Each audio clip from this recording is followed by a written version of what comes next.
Magandang araw po sa inyo, Sir Blair, at sa lahat po ng inyong subscriber sa inyong YouTube channel. Isang malaking karangalan po para sa akin na isa sa buhay nyo ang aking kwento dahil isa ako sa inyong tagahanga.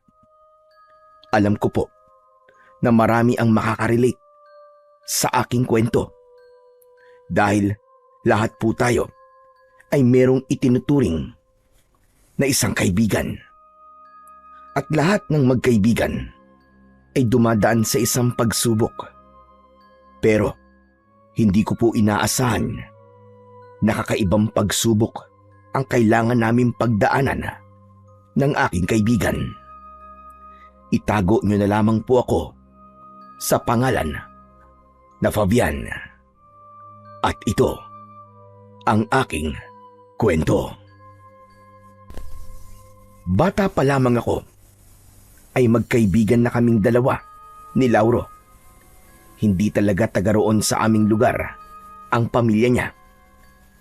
Lumipat sila sa baryo namin dahil nakabili sila roon ng isang malawak na lupain na ginawa nilang taniman ng tubo. Nagbigay yun ng trabaho sa napakaraming tao sa aming lugar. Nakapagpatayo rin sila ng malaki at konkretong bahay na isang patunay na mayaman talaga ang pamilya nila. Isang umaga, habang nag-aalmusal kami ng aking lola na si Lola Bebang, ay bumisita sa amin si Lauro. May dala siyang isang basket ng mga prutas. Agad na nagningning ang mga mata ni Lola Bebang nang makita niya si Lauro. Ay nako, Lauro. Bakit naman hindi ka nagpasabi na bibisita ka sa amin? Tignan mo. At hindi pa ako nakaayos. At may dala ka pang mga prutas. Aba, para ba yan sa akin? Opo. Para po sa inyo itong mga prutas, Lola Bebang.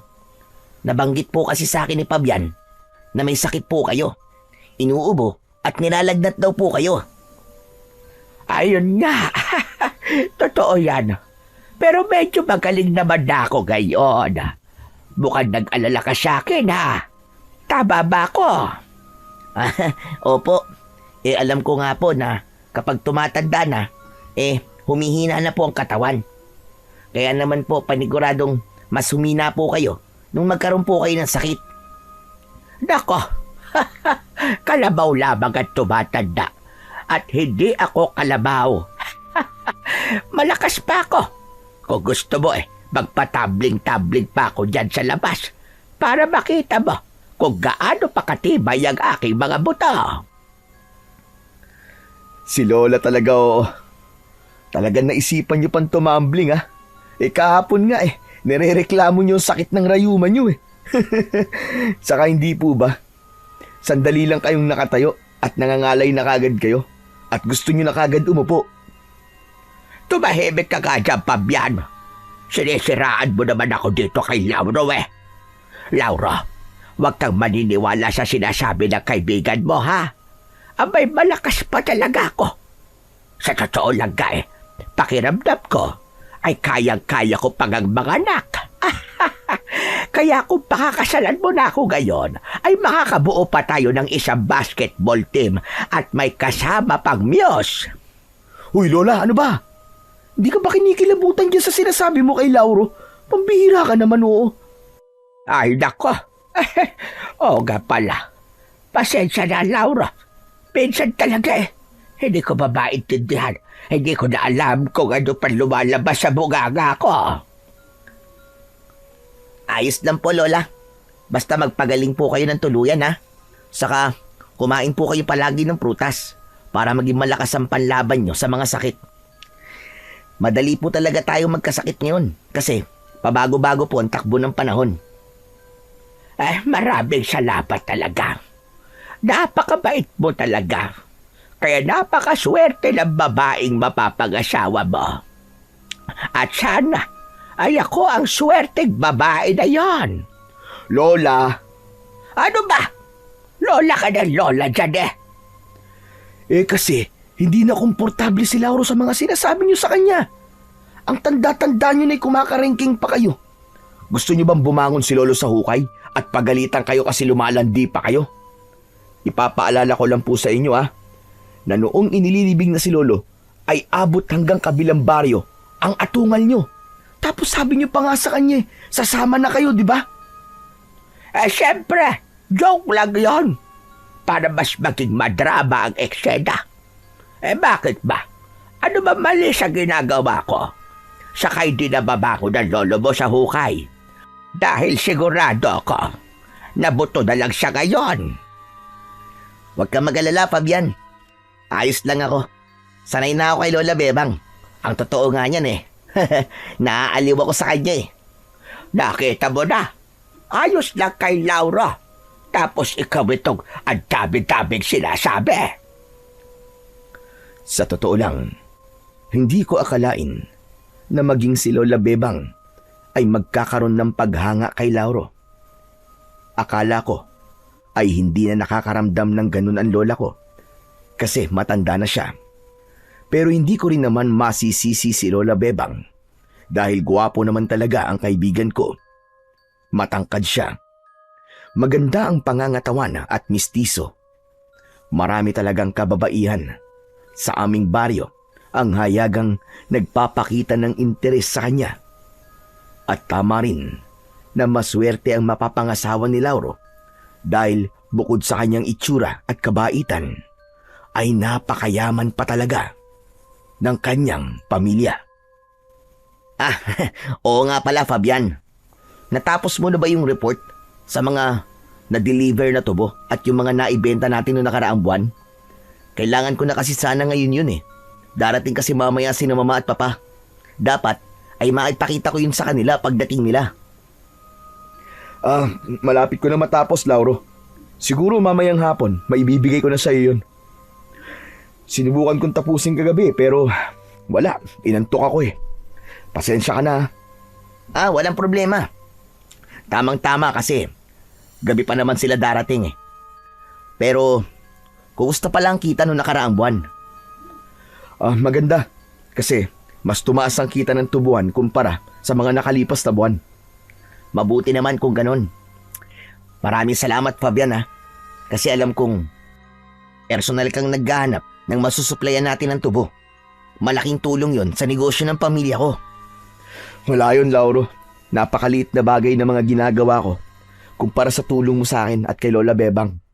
Yung pagbibigay mo sa akin ng mataas na posisyon sa negosyo nyo, kahit hindi ako nakapagkolehiyo, sobrang laking tulong na sa amin ni Lola.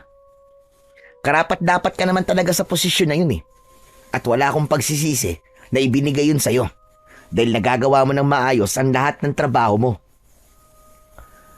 Napangiti ako sa sinabing yun ni Lauro. Kaya kong ipagmalaki na nakuha ko ang posisyon ko sa negosyo ni na Lauro hindi dahil sa matalik kaming magkaibigan. Noon kasi ay namatay ang namamahala sa tubuhan ni na Lauro. Biglaan yun, kaya nataranta siya kung sino ang ipapalit niya sa pwestong yun. Hanggang sa inalok na nga sa akin ni Lauro ang naturang pwesto. Sa una ay nagkaroon ako ng alinlangan, pero tinanggap ko pa rin. Mabilis kong natutunan ang mga pasikot-sikot sa pamamahala ng negosyo ni na Lauro dahil na rin sa gabay at tulong niya. Isa rin yun sa patunay na may mabuting puso si Lauro.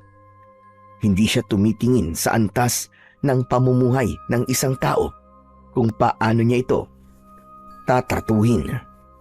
Mas tumitingin siya sa ugali at kakayahan ng isang tao kesa sa laman ng bulsa nito. Pantay-pantay ang tingin niya sa aming lahat. Kahit pa mas nakakaangat siya sa amin pagdating sa estado ng pamumuhay. Oo nga pala. Kumusta yung pakikipaglaban mo sa mga aswang noong nakaraang linggo? Ngayon ko lang naitanong yan sa'yo kasi halos 1 linggo ako nasa Maynila Ayun, kahit papano ay may mga aswang naman ako napatay. Pero Marami-rami pa rin sila. Hindi ko na nga alam kung mauubos ko pa sila sa dami nila eh. Mahirap yung ginagawa mo, Fabian. Hindi birong makipaglaban sa mga aswang. Lalo na't mag-isa ka lang. Alam mo, Fabian, hindi kaya oras na para iyain mong ilang kalalakihan dito sa atin na tulungan ka sa pakikipaglaban mo sa mga aswang? Ay, nako, Lauro. Matagal ko na yan sinabi sa kanya, pero ayaw niyang gawin. Manang-mana yan sa lolo niya na akala kayang-kaya ang lahat nang hindi humihingi ng tulong sa iba. Hindi naman po sa ganun, Lola Bebang. Kasi po, kahit noon pa nung si Lolo ang manunugis ng aswang dito sa atin, ay ayaw na makipaglaban ng mga tao rito, hindi po ba? Ilang beses nang hinimok ni Lolo ang mga kalalakihan dito na tulungan siya makipaglaban. At ilang beses din siyang tinanggihan. Kahit pa sinabi niya, nanda siyang sanayin ng mga yon. Kaya alam ko na po kapag kinausap ko sila, ay pareho na sagot lang ang makukuha ko. Hindi ko rin sila masisisi kasi alam ko naman na takot sila at delikado talaga makipaglaban sa mga aswang. Bakit kasi hindi na lang ako ang sanayin mo eh? Handa ako na tulungan ka sa mga laban mo. Nako, talagang kahaga-haga ka, Lauro. Hindi ka lang gwapo. Napakatapag mo pa. Hindi na kailangan, Lauro. Kaya kong tapusin ang laban na inumpisahan ng lolo ko. Ayoko malagay sa panganib ang buhay mo. Saka ang gusto ko talaga ay akong uubos sa mga aswang na yon bilang pagiganti sa pagkakapatay nila kay lolo. Basta, kapag kailangan mo ng tulong, magsabi ka lang sa akin. O siya, paano? Kailangan ko na palang umalis. May gagawin pa kasi ako sa tubuan eh. O sige, Lauro. Magkita na lang tayo doon mamaya. Aalis na po ako, Lola. Kainin niyo na po yung mga prutas na dala ko Oo naman. Hindi ko lang kakainin ang mga yan. Itatabi ko pa sa pagtulog ka. Bahagyang natawa si Lauro sa sinabi sa kanya ni Lola Bebang. Nang nakaalis na siya, ay tinignan ko si Lola sabay iling. Ano? Anong problema mo? At may pailing-iling ka pang nalalaban dyan. Ay, nakola. Nakakahiya po kasi kayo. Talagang nakikisali pa kayo sa mga babaeng nagkakagusto kay Lauro. Aba, iho. Masisisi mo ba ako? Sadyang napakagwapo at bait nung si Lauro. Walang babae ang hindi magkakagusto sa kanya kasi lahat ng katangian na hinahanap ng isang babae sa isang lalaki ay ibinigay lahat sa kanya ng Panginoon. Saka ito na lang ang isipin mo, Apo, ha?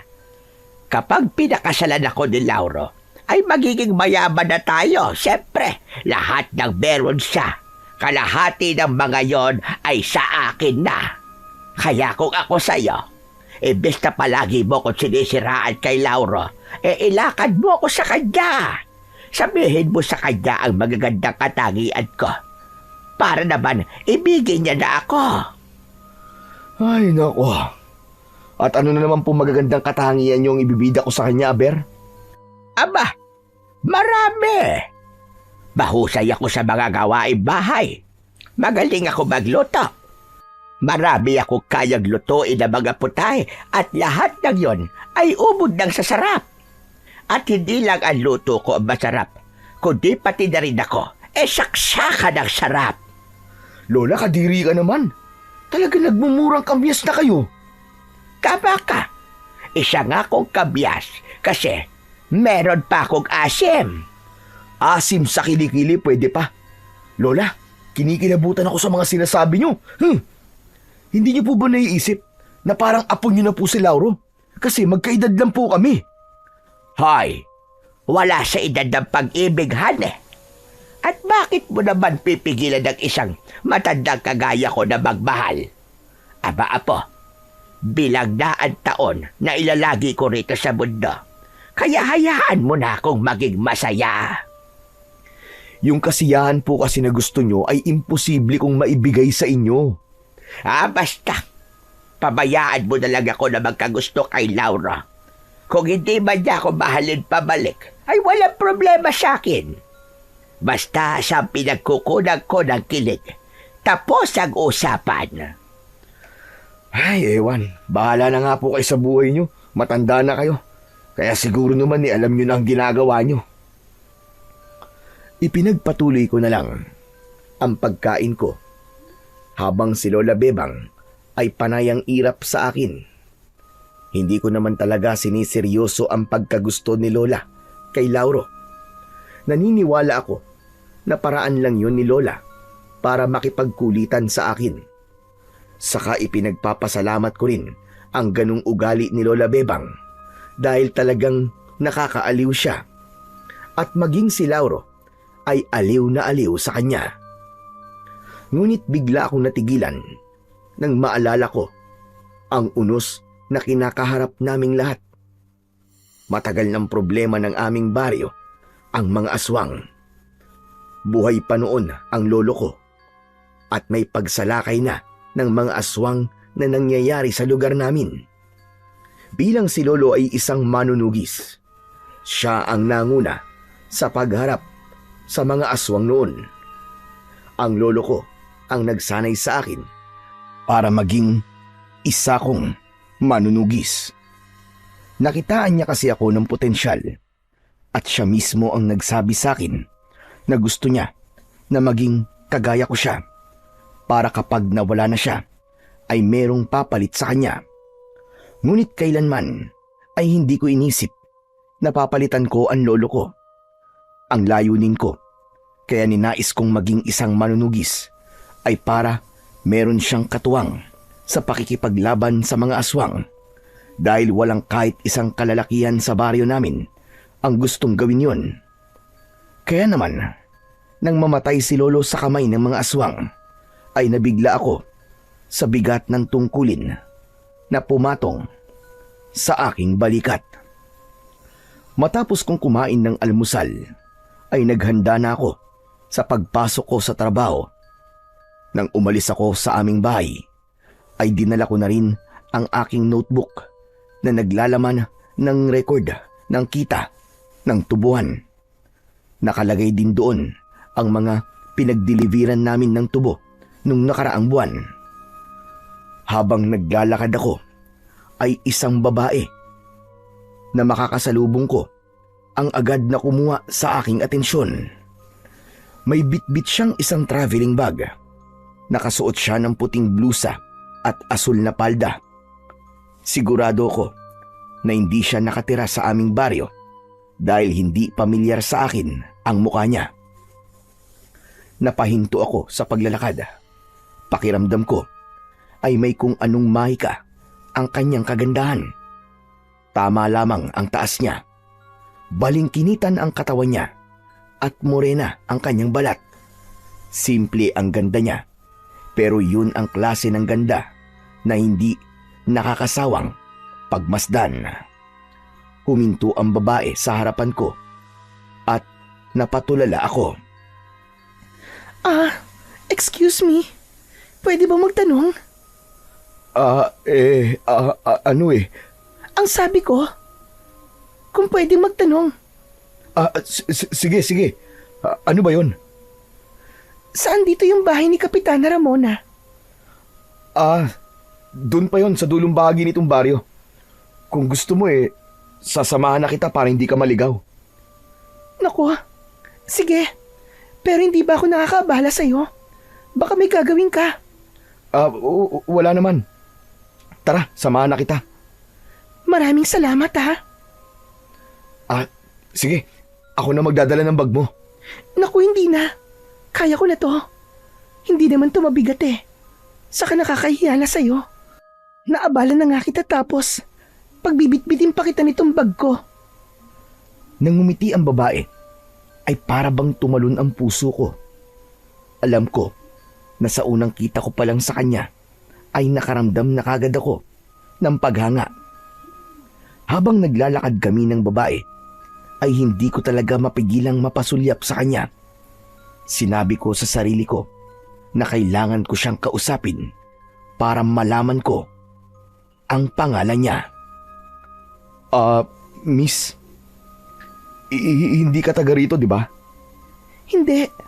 Sa Maynila ako nakatira. Pasensya ka na kung marami akong tanong Pero, kaano-ano mo ba si Kapitana? Bakit mo siya hinahanap? Sa kanya kasi ako makikituloy ng ilang buwan. Ako kasi yung teacher na napiling puntahan itong lugar nyo para magturo sa mga batang hindi nag-aaral sa school.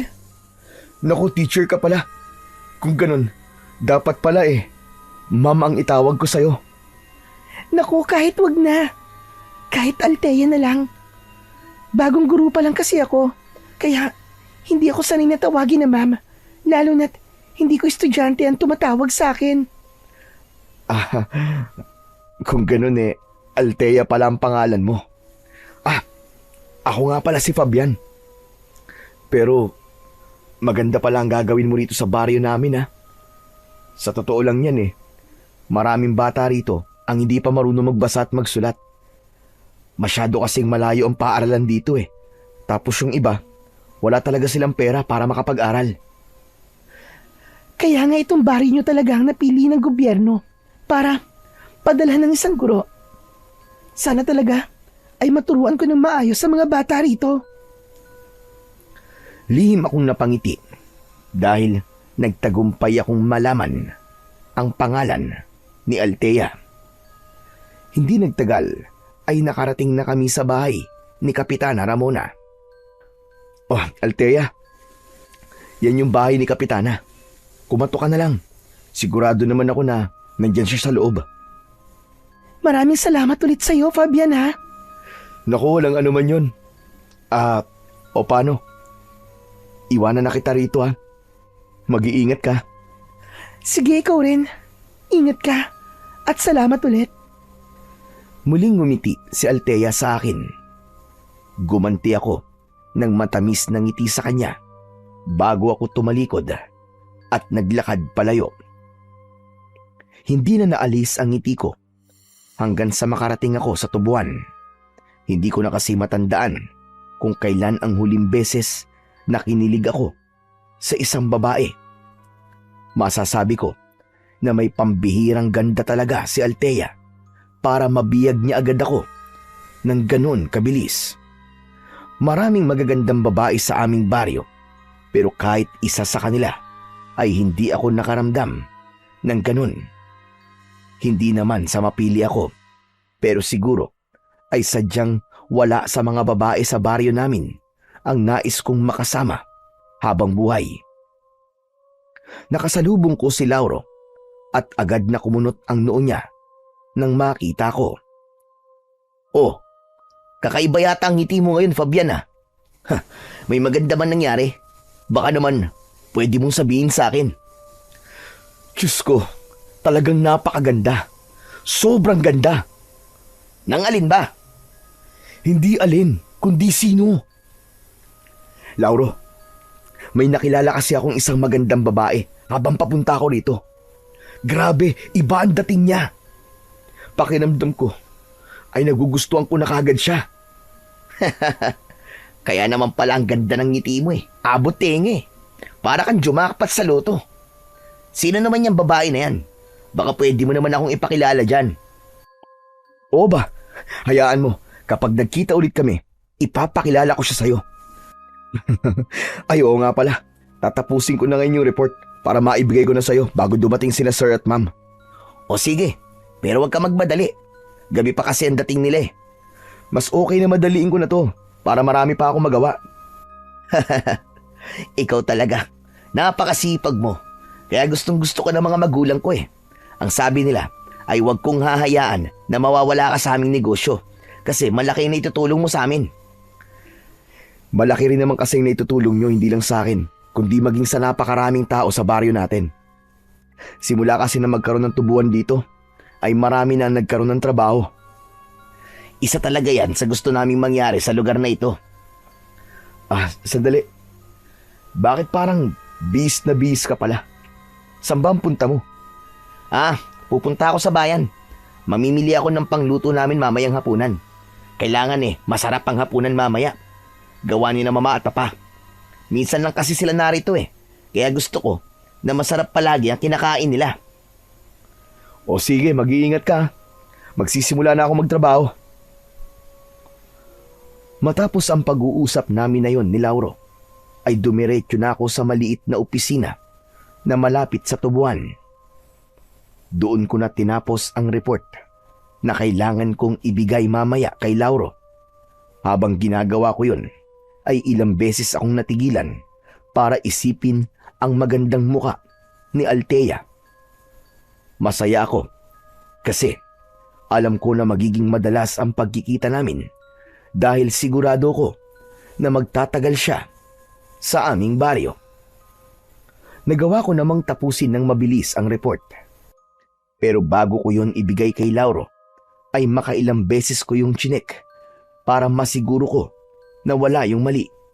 Kahit pwede na akong magpahinga dahil tapos na ang aking trabaho, ay hindi pa rin ako nagpahinga. Tumulong ako sa ilang manggagawa sa tubuan sa paggapas at paglalagay ng mga tubo sa sako. Hindi na bago sa akin ang ganong gawain dahil doon ako nagsimula nung bago pa lang akong nagtatrabaho kina Lauro. Pagsapit ng 5:00 ng hapon ay umuwi na ako sa aming bahay. Muli kong naalala si Althea, kaya hanggang sa makarating ako sa aming bahay ay nakangiti ako. Sa sobrang saya ko ay naisayaw ko pa si Lola Bebang nang makita ko siyang nagwawalis sa harapan ng aming bahay.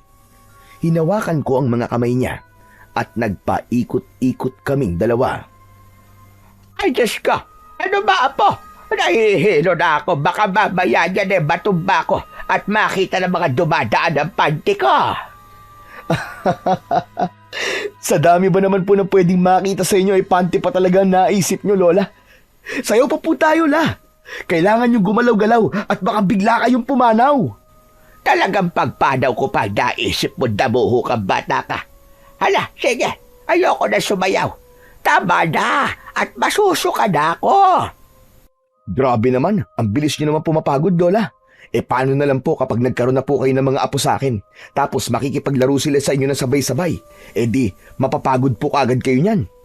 Paano naman ako magkakaroon ng apo sa iyo? Wala ka pa nga nobya o kahit nililigawan man lang. Fabian, kung bakla ka, umaming ka na ngayon din. Tatanggapin naman kita. Wala problema sa akin kung bakla ka. Maganda nga yun. Para merong magkukulot ng buhok ko at magdadamit sa akin ng maganda. At baka sakaling mabihag ko na ang puso ni Lauro. Hoy, Lola, hindi po ako bakla, ha? Hindi porke wala akong nobya o nililigawan ay bakla na kagad ako. Talagang hindi lang po ako nagmamadali pagdating sa larangan ng pag-ibig. Aba, bigla ka namang naging makata ngayon. Sandali nga po. Bakit mo nga pala nasabi kanina na paano kung magkaroon ako ng mga apo sa iyo? May ibig ka ba sabihin doon? Huwag mo sabihin na, naku po, Diyos ko, nakabuntis ka. Diyos ko naman, Fabian, hindi ba sabi ko sa iyo huwag kang mambubuntis nang hindi ka pa kasal? Kasalanan sa Panginoong Diyos yan. Lola, huminahon ka lang. Baka mamaya may makarinig sa'yo, tapos isipin na nakabuntis talaga ako. Hindi po ako nakabuntis. May nakilala lang po akong babae na nagustuhan ko. La, napakaganda po niya at mukha po siyang mabait. Aba, sino naman ang malas ay maswerteng babae na yan? Bago lang po siya rito sa baryo natin, La. Isa po siyang teacher na galing sa Maynila. Magtuturo po siya sa mga bata rito sa atin. Doon po siya nakatira ngayon kina Kapitana. At Althea po ang pangalan niya. Aba, pangalan pa lang mukhang napakaganda na niya. Dapat ay dalhin mo siya rito sa bahay para makilala ko at planuhin na natin ang pamamanhikan sa pamilya niya. Grabe naman kayo sa bilis, La. Hindi ko pa nga po nililigawan pamamanhikan kagad. Masyado naman po kayo mabilis nun. Aba, sa panahon ngayon na po, dapat ay mabilis ka talaga. Ikaw na rin ang nagsabi na maganda ang Althea na yon. Kaya hindi na nakakapagtaka kung maraming kalalakihan ang magtatangkang ligawan siya. Sigurado ko na marami kang magiging kaagaw sa kanya, Apo. Kaya kung ako sa iyo, Abay, bilis-bilisan mo, kilos. Pagdating sa pag-ibig, ay hindi pwedeng babagal-bagal ka. Bakit parang nananakot po kayo, La? Hindi ako nananakot. Sinasabi ko lang ang pwedeng mangyari. Kaya kung ayaw mo magsisi sa huli, ay gumalaw-galaw ka na kaagad. Tinapik-tapik ni Lola Bebang ang balikat ko at saka siya muling bumalik sa pagwawalis. Sandali akong natulala at naisip ko na may punto naman ang sinabi ni Lola Bebang. Posible na dagsain na manliligaw si Althea, lalo na kapag marami ng binata sa lugar namin ang makakakita sa kanya. Hindi pa naman ako sanay na makipagkompetensya. Ang problema nga lang ay kung gusto rin ba ako ni Althea. Sa ganda kasi niyang yon ay tila imposible na magkagusto siya sa isang lalaki na kagaya ko na mahirap. Kinagabihan ay hindi ako makatulog dahil sa pag-iisip kay Althea. May isang parte ng utak ko na nagsasabi na dapat na akong kumilos para ligawan siya. Pero naisip ko rin na baka hindi maging maganda ang dating nun kay Althea dahil hindi pa nga kami magkakilala ng gusto. Tapos liligawan ko kagad siya.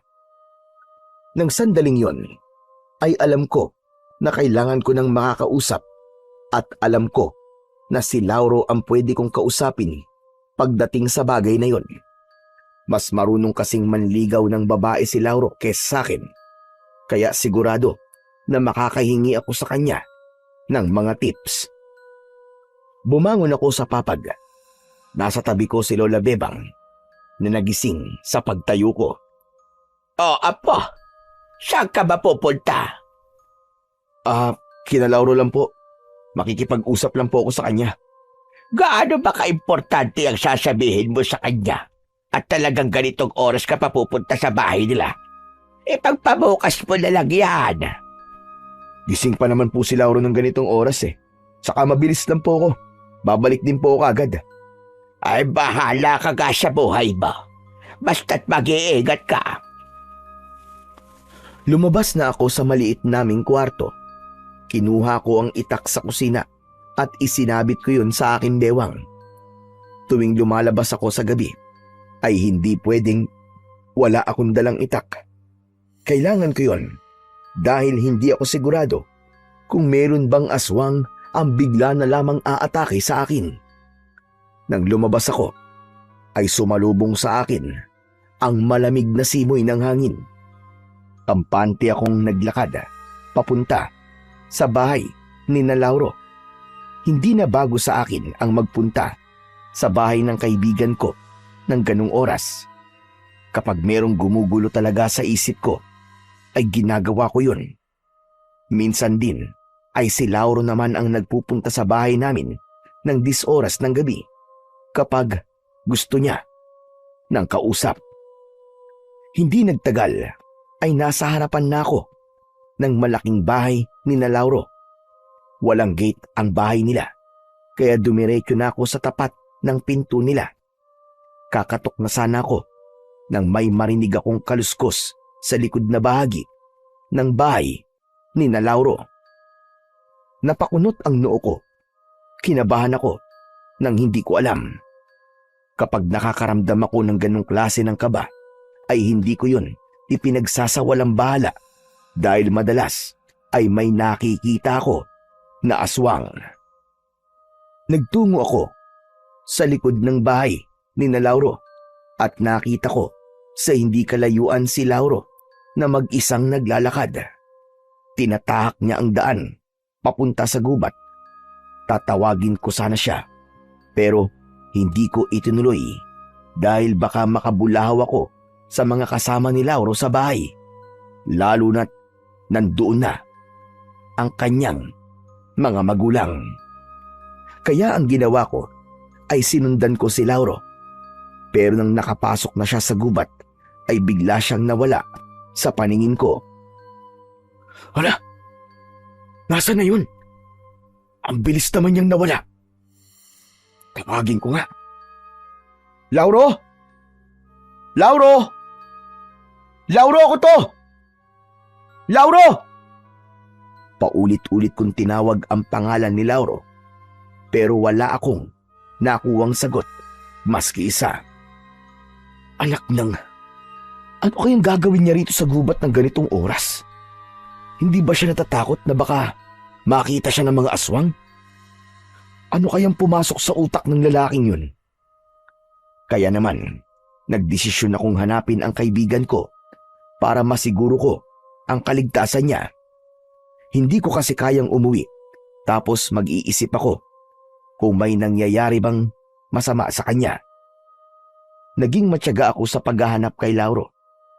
Tinalasan ko rin ang aking pakiramdam. Hindi kasi lingid sa aking kaalaman na may mga nagsabi na nakakita sila ng aswang sa gubat. Inihanda ko ang sarili ko at inilabas ko mula sa kaluban ang aking matalas na itak. Pilit kong sinanay ang aking mga mata sa dilim. Kahit papano ay nagpasalamat ako kasi bilog ang buwan ng mga oras na yon. Kaya kahit konti ay may liwanag sa aking dinadaanan. Maya-maya pa ay may narinig akong kakaiba. Tunog yun na parabang may kumakain. Sinundan ko ang tunog hanggang sa nakita ko ang isang nakakatakot na nilalang na kumakain ng isang baboy ramo. Kulay itim ang kanyang balat at malaki ang kanyang katawan. Kulay puti ang mahaba niyang buhok. Matutulis ang ngipin at mga kuko niya. Alam kong isang gabunan ang nilalang na yon na isang uri ng mabangis at malakas na aswang. Nagulat ako nang makakita ko ng gabunan sa gubat dahil hindi ko akalain na meron doong gabunan.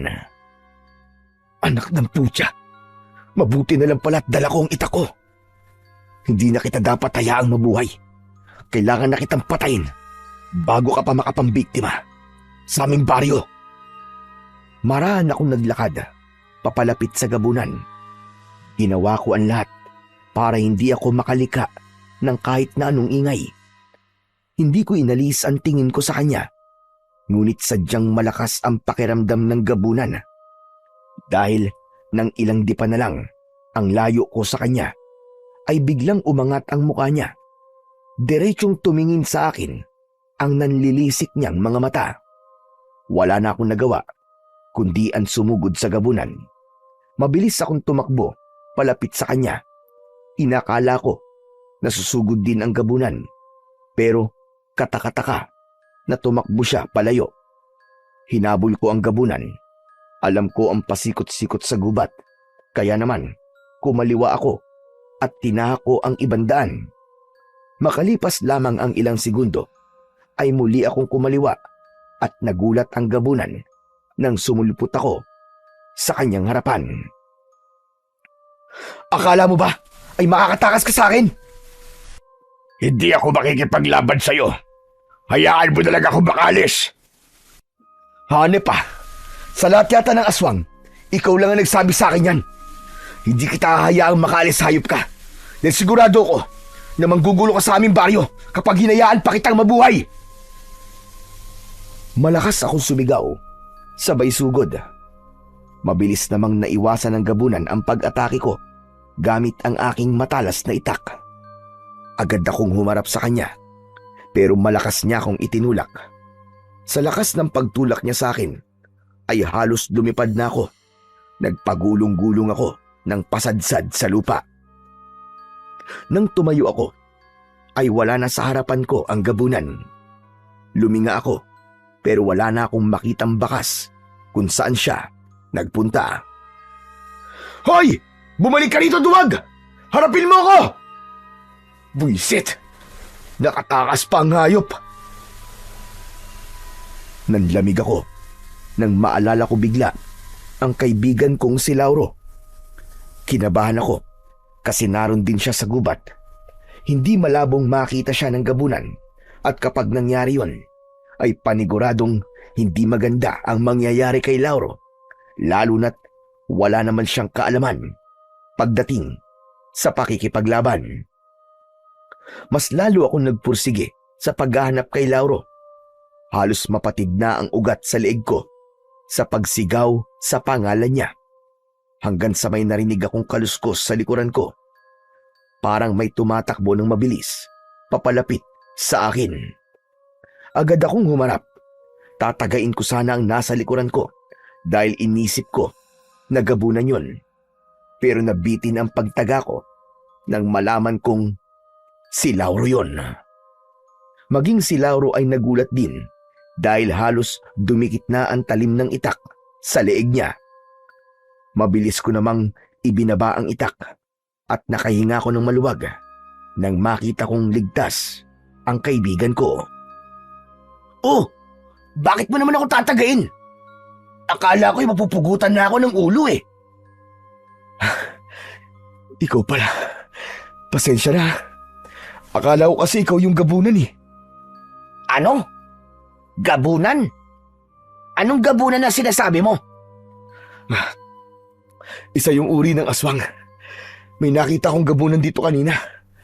Lalabanan ko nga sana pero nakatakas eh. Hindi ko alam kung bakit niya yung ginawa. Gayong alam ko sa mga ganong uri ng aswang ay mababangis lahat at hindi umaatras pagdating sa pakikipaglaban.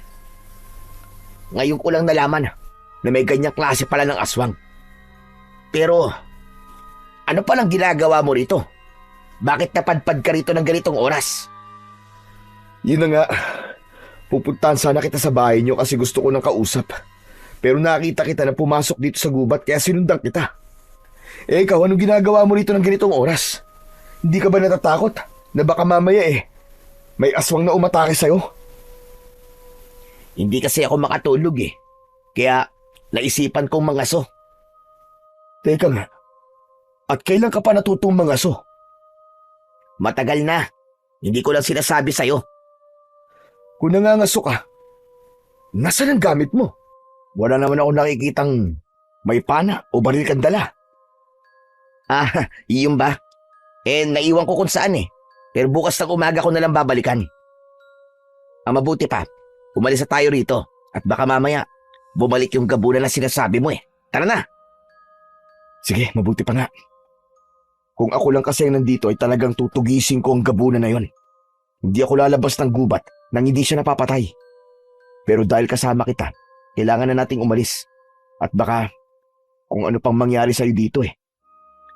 Magkasama kaming lumabas ni Lauro ng gubat. Hindi nagtagal ay nakarating na kami sa likod ng bahay nila. At huminto kami roon. Ah, oo nga pala. Ano ba yung sasabihin mo sa akin? Sa tingin ko kasi importante yan. Kasi kapag gusto mo akong kausapin ng ganitong oras, ay dalawa lang naman ang dahilan. May mabigat kang problema o hindi kaya, hihingi ka ng payo sa akin. Bukas ko na lang sasabihin sa'yo. Nawala na ako ng ganang magkwento dahil sa gabunan na yun. Yun na kasi ang iniisip ko ngayon eh. Bukod pala sa mga pangkaraniwang aswang, ay may gabunan din pala akong kailangan tugisin. Sigurado ka ba?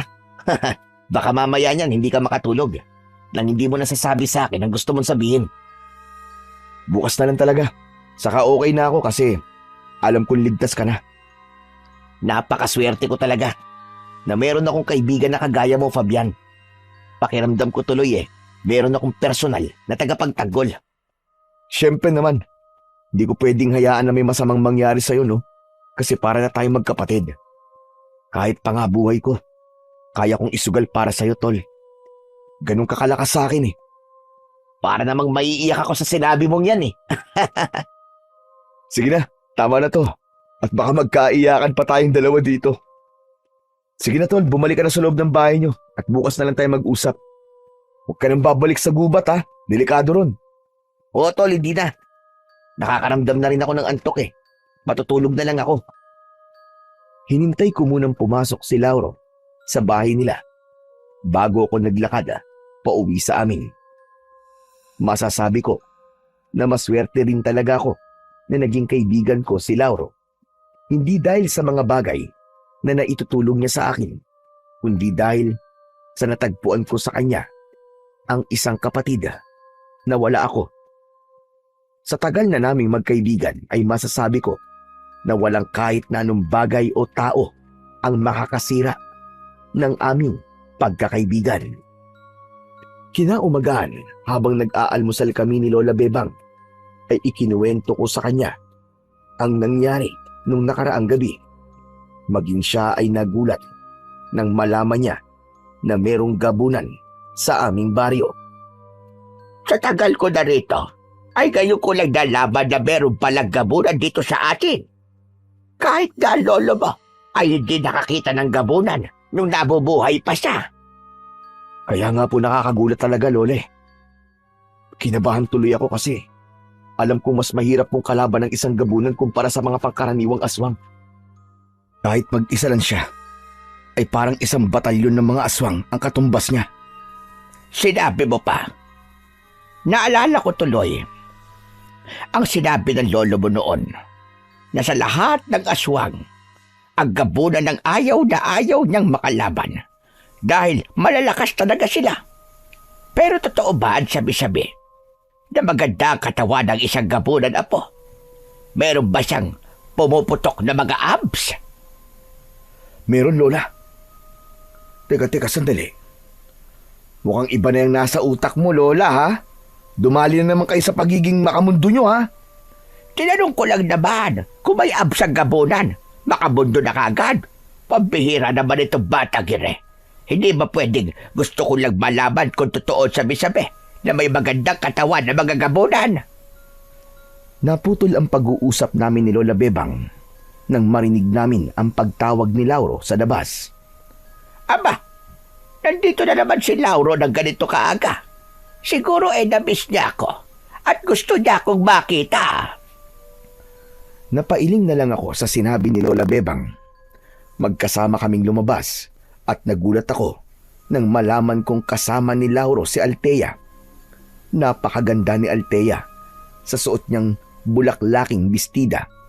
Nakatali ang mahaba niyang buhok. Napatulala ako pagkakita ko kay Althea. Aba, sino yung babaeng kasama mo, Lauro? Huwag mo sabihin na nobya mo yan.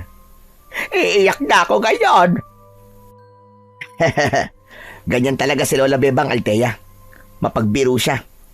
Lola, ito po si Althea. Siya po yung guro na ipinadala rito ng gobyerno para magturo po sa mga bata dito sa atin na hindi po nakakapag-aral. Althea, siya naman si Lola Bebang. Siya naman si Fabian. Matalik kong kaibigan yan. Dikit na dikit kaming dalawa niyan. Para kami magkapatid. Nagkakilala na kami ni Fabian nung unang araw akong dumating rito. Talaga? Paano kayo nagkakilala? Siya ang nagatid sa akin sa bahay ni Kapitana. Maraming salamat pala ulit sa'yo, Fabian. Walang anuman. Althea pala ang pangalan mo. Fabian po. Hindi ba siya yung... Mabilis kong tinakpan ang bibig ni Lola Bebang gamit ang mga kamay ko dahil alam ko kung ano ang sasabihin niya.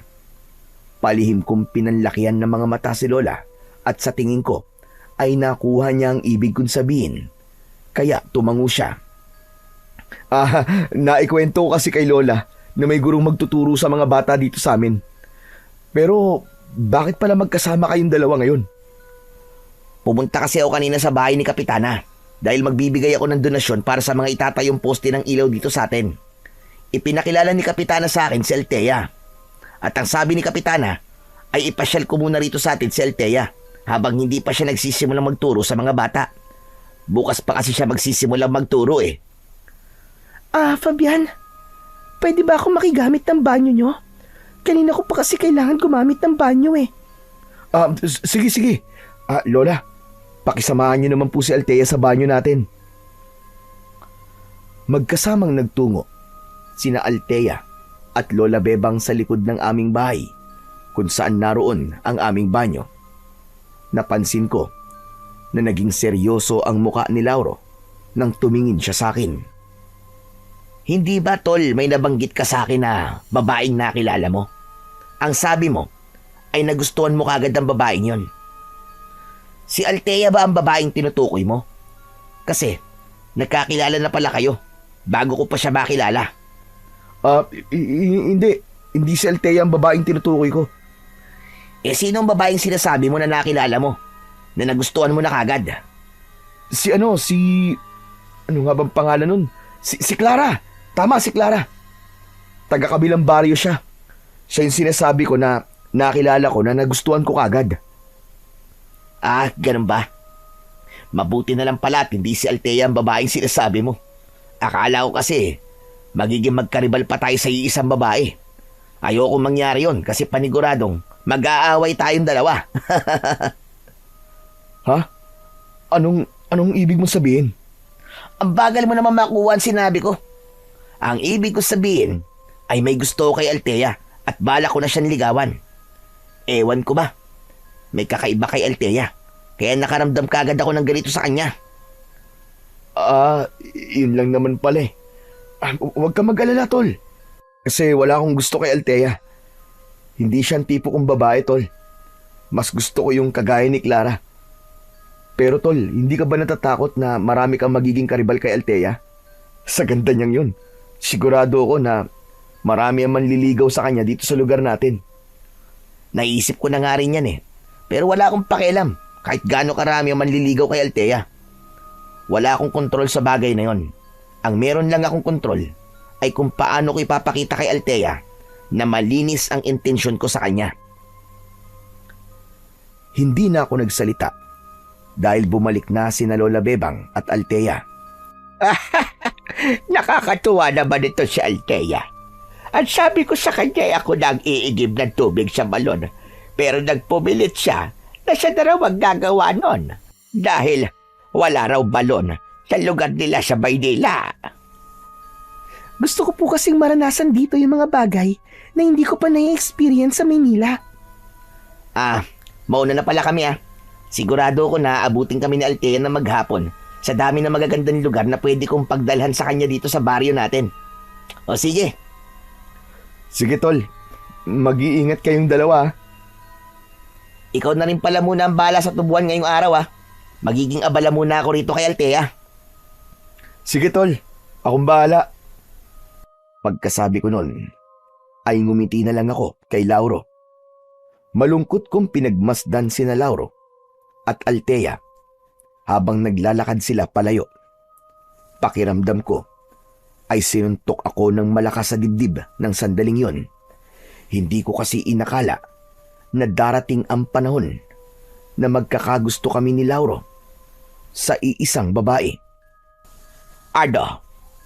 Ano pakiramdam? Masakit pa? Ano po ba sinasabi niyo dyan? Ay sus! Huwag ka na nga magmaang-maangan pa.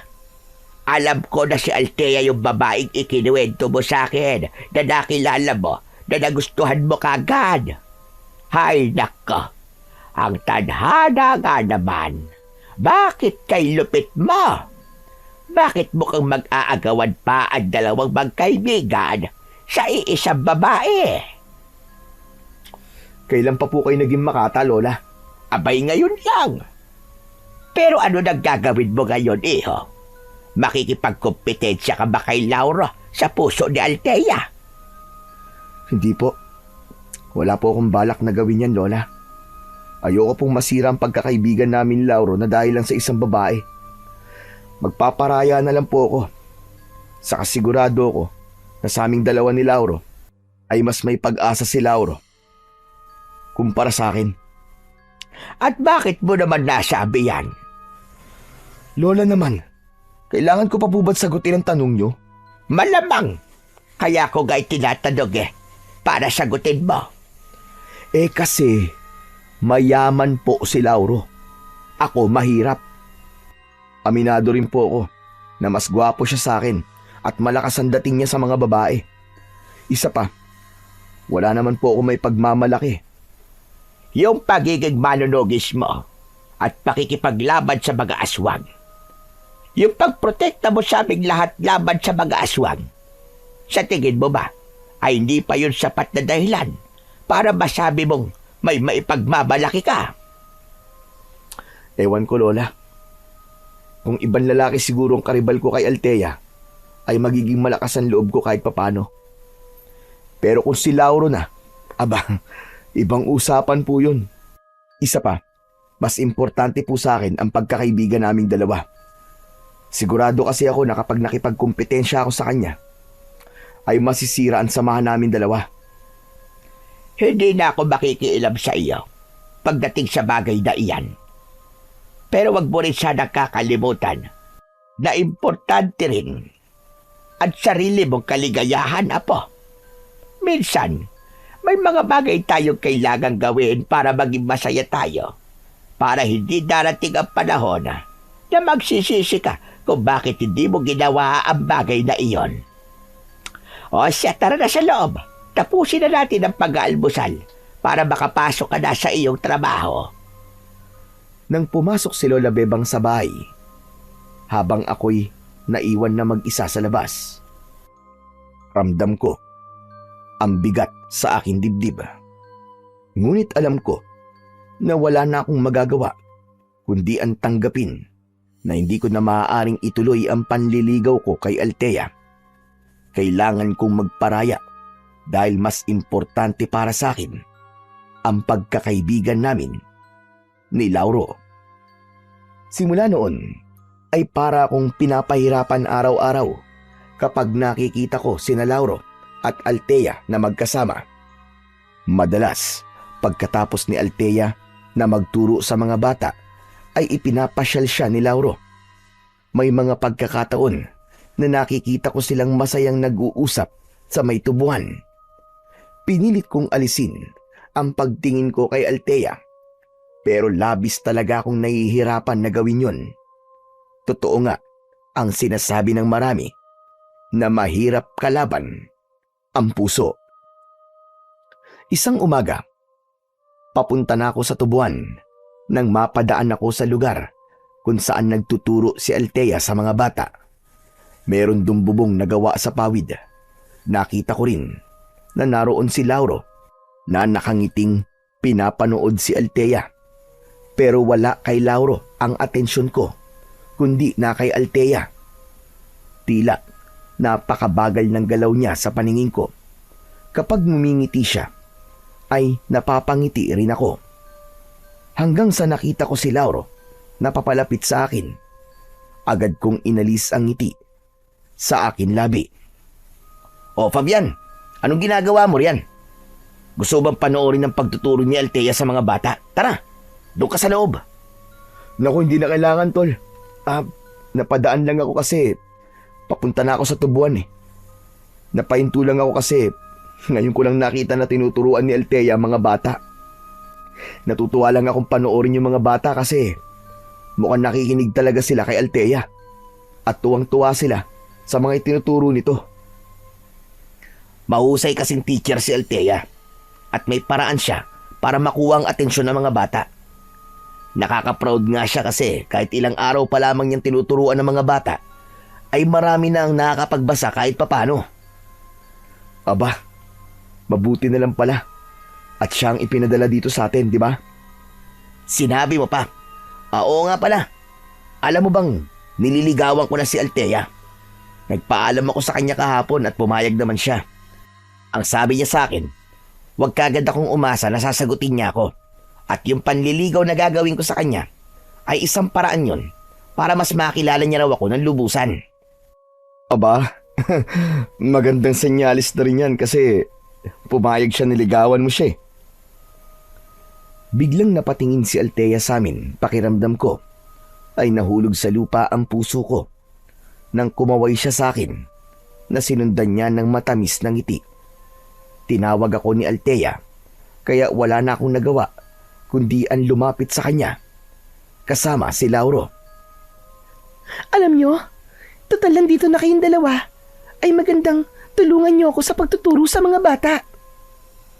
Pero kailangan ko pa kasing pumunta sa tubuan, Althea. May trabaho pa akong gagawin doon.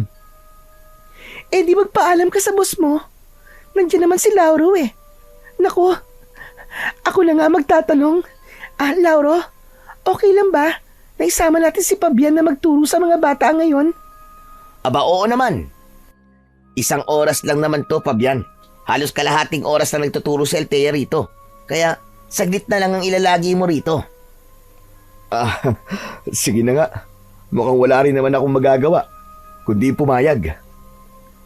Labis na natuwa si Althea sa pagpayag ko. Binigyan niya kami ni Lauro ng mga flashcard na may mga nakasulat na salita. Isa-isa naming pinabasa ang mga yon sa mga bata. Doon ko nalaman na masaya palang magturo sa mga bata dahil sa tuwing tama ang pagbasa ng mga bata ay napapapalakpak ako. May mga pagkakataon na nahuhuli ko si Althea na nakatingin sa akin. Pero kapag nagkakasalubong ang mga mata namin, ay agad niyang binabawi ang tingin niya. Gusto kong isipin na may gusto rin sa akin si Althea dahil sa bagay na yon. Pero agad kong inalis yun sa isip ko dahil baka wala naman talaga yung ibig sabihin. Baka kasi umasa lang ako at masaktan ako dahil sa maling akala. Dahil sobrang nag-enjoy ako sa ginagawa namin, ay hindi ko na namalayan ang paglipas ng oras. Hanggang sa sinabi na ni Althea na tapos na ang klase at pinauwi niya na ang mga bata. Sabay-sabay na lumapit ang mga bata kay Althea. May ilan na yumakap pa sa kanya at meron ding nagpasalamat.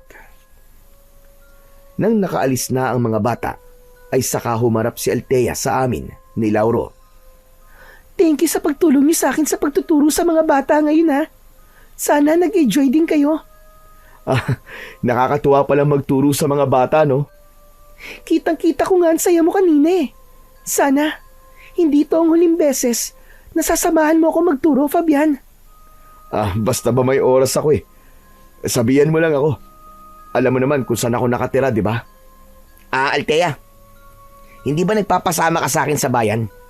Dahil may mga kailangan ka pang bilhin, mas maganda kung ngayon na tayo aalis para mas marami tayong oras sa pagbili. Ay, oo nga pala. Nawala na yun sa isip ko Teka, uuwi lang ako sandali sa bahay ni Kapitana para maligo at magpalit ng damit. Sasamahan na kita. Fabian, pumunta ka na sa tubuan. Siguraduhin mo na magtatrabaho ng maayos sa mga tao ron. Kung magkakaroon ng problema, sabihin mo kagad sa akin pagbalik ko. Nakangiti akong tumango kay Lauro. Pero napansin ko ang labis na kaseryosohan ng pagsasalita niya. Kinabahan ako dahil baka nahalata niya ang kakaibang ningning ng mga mata ko habang kausap ko si Althea. Baka nagkaroon siya ng hinala na may gusto rin ako kay Althea. Nang umalis na sila ni Althea, ay saka lang ako naglakad papunta sa tubuan.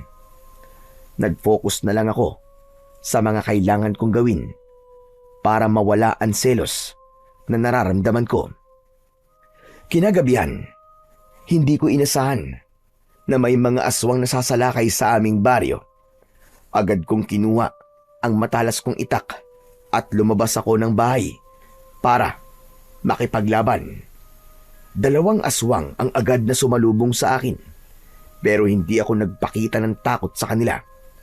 Tinaga ko ang isa sa braso nang akmang kakalmutin niya ko, habang ang isa naman ay sinaksak ko sa leeg na agad niyang ikinamatay. Nagpatuloy ang pakikipaglaban ko sa mga aswang. Inuna ko yung mga umaatake sa mga tao. Hanggat maaari ay ayokong may masasaktan sa mga tao sa aming baryo. Ngunit sa kasamaang palad, isang aswang ang nagawa kong kagatin sa braso. Mabuti na lang at nang sasaksakin ko siya sa tiyan, ay kumawala ang ngipin niya at doon na ako nagkaroon ng pagkakataon para laslasin ang kanyang leeg. Nang makita ng mga aswang na wala silang laban sa akin, ay nagsimula na silang umatras. Sabay-sabay silang tumakbo palayo hanggang sa tuluyan na silang nawala sa paningin ko. Napangiwi ako nang maramdaman ko ang hapdi ng sugat sa aking braso. Naglakad ako pauwi sa amin at nagulat ako nang hindi lang si Lola Bebang ang sumalubong sa akin, kundi maging si Althea. May dala siyang isang bag na hindi ko alam kung ano ang laman. May pag-aalalang inalalayan ako ni Althea at sumama siya sa pagpasok sa bahay namin. Pinaupo niya ako at isa-isa niyang inilabas ang laman ng kanyang bag. Meron dong benda, alkohol, bulak at mga gamot sa sugat. Anong gagawin mo, Althea? Bakit may mga ganyan ka? Malamang, lilinisan at gagamutin ko ang mga sugat mo. Baka may infection yan kapag napabayaan. Huwag ka mag-alala, Fabian. Nag-aaral ako ng first aid, kaya alam ko ang gagawin ko. Relax ka lang. Kinuha ni Althea ang braso ko at sinimulan niya yung buhusan ng alkohol. Tiniis ko ang hapdi. Pagkatapos ay kumuha siya ng malinis na tela at pinunasan ang paligid ng sugat. Matapos niyang malinis ang sugat, ay nilagyan niya yon ng antibiotic ointment. Kinuha niya ang isang sterile na gasa at ginamit niya yon na pambalot sa akin sugat. Habang ginagawa yon ni Althea, ay nakatitig lang ako sa kanya. Hindi ako makapaniwala na paminsan-minsan ay hinahawakan ako ni Althea. O ayan, tapos na. Sigurado ako na hindi na mai-infect ang sugat mo. Ayos maraming salamat, Althea. Ang galing mo pala gumamot ng sugat, Althea. Hindi ka lang pala guro, kundi nurse din. Lola, may konti lang po ako nalalaman sa panggagamot ng sugat. Pero hindi po ako nurse. Pero pangarap ko rin po maging nurse dati. Pero nasa pagtuturo po talaga ang puso ko. Abay, napakaswerte naman pala ni Fabian nang mapapag-asawa mo. Naputol ang aming pag-uusap nang humahangos na dumating si Lauro. Nag-aalala niyang nilapitan si Althea. Hinawakan niya ang magkabilaang balikat ni Althea at tinignan niya ito mula ulo hanggang paa na para bang chinecheck niya kung may sugat si Althea. Ayos ka lang ba? Hindi ka ba nasaktan? Hindi ako nasaktan, kundi ang kaibigan mo. Pero ginamot ko ng sugat niya. Nakagat kasi siya ng aswang sa braso. Ano? Ikaw ang gumamot sa sugat ni Fabian? Oo. Nag-aaral kasi ako ng first aid at kailangan na malinisan kagad ang sugat niya kasi kagat yun eh. At teka, bakit parang hindi ka nag-aalala kay Fabian? Siya ang nasugatan, hindi ako. Sanay na kasi ang si Lauro na nasusugatan si Fabian sa tuwing nakikipaglaban sa aswang. Hindi na ito bago sa kanya. Ganun po ba? Pero, pwede po bang ipaliwanag niyo sa akin ang nangyayari? Sa totoo lang po, gulat na gulat pa rin ako hanggang ngayon kasi first time ko pong makakita ng mga aswang. Akala ko po dati hindi sila totoo, pero mali pala ako. Matagal nang may sumasalakay ng mga aswang dito sa baryo namin, Althea. Dati, ang lolo ko nakikipaglaban sa kanila. Pero sa kasamaang palad, ay napatay ng mga aswang si lolo. Matanda na kasi siya at mahina ng katawan niya. Kaya nangyari yun. Hanggang ngayon, ay hindi pa rin nauubos sa mga aswang na sumasalakay. Dahil may hinala kami na gusto nilang gawing kuta ang aming baryo. Kasi malayo to sa kabayasnan. Pero bakit ikaw lang nakikipaglaban sa mga aswang? Wala man lang akong nakitang ibang nakipaglaban kanina, kundi ikaw lang. Tungkulin ko kasi na makipaglaban sa mga aswang. Dahil isa akong manunugis. Yun ang tawag sa isang taong may kasanayan at kaalaman sa pakikipaglaban sa mga aswang.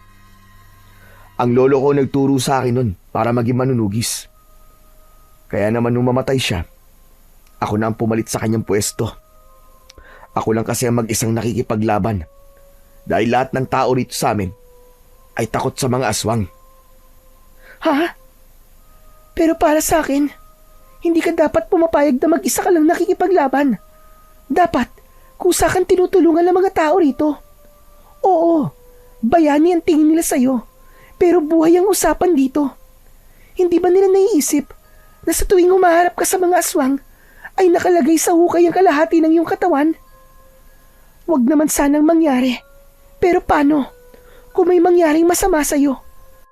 Paano kung mawalan ka ng kakayahan na makipaglaban sa mga aswang?